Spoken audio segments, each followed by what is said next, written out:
7500க்கும் மேற்பட்ட தொல்லியல் களங்கள் இருக்கக்கூடிய ஒரே இனம் தமிழினம். இந்த உலகத்தின் மிக பழமையான மொழியை இன்றைக்கும் பேசிக் கொண்டிருக்கக்கூடிய ஒரே இனம் தமிழினம்.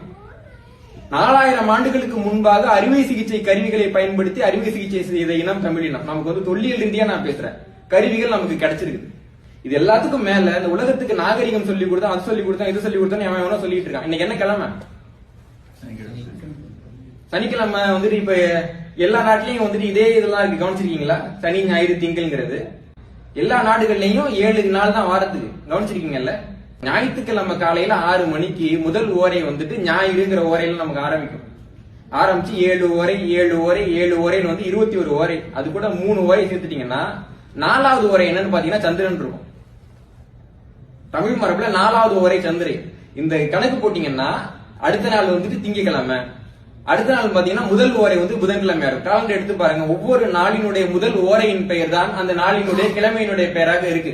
அதற்கான கணிதம் இன்னைக்கு வரைக்கும் தமிழன் கிட்ட தான் இருக்கு. படிப்புக்கும் இனத்துக்கும் என்னங்க தொடர்பு? அப்ப நிறைய பேர் மொழியியல் அறிஞர்கள் இருப்பாங்க. பன்மொழி புலவர் அப்பாத்துறைன்னு ஒருத்தர் 10 மொழி தெரியுமா? அவருக்கு 10 இனம் கொடுத்துடலாமா? ஒரு மனிதன் எவ்வளவு நல்லது செஞ்சாலும் ஒரு இனத்துக்கு நல்லவனாக மாற முடியுமா தவிர அந்த இனத்தை சேர்ந்தவனாக மாற முடியாது. வின்சன் சர்ச்சில் ஒரு பெரிய ஆங்கில மேதை. அந்த வின்சன் சர்ச்சிலுக்கு அவர் பேசுற பேச்சுல என்னென்ன பிழை இருக்குன்னு சுட்டி காட்டினவர் சில்வர் டங் சீனிவாச சாஸ்திரிங்கிற ஒருத்தவர். அதனால சில்வர் டங் சீனிவாச சாஸ்திரி ஆங்கிலேயர் ஆயிடுவாரா?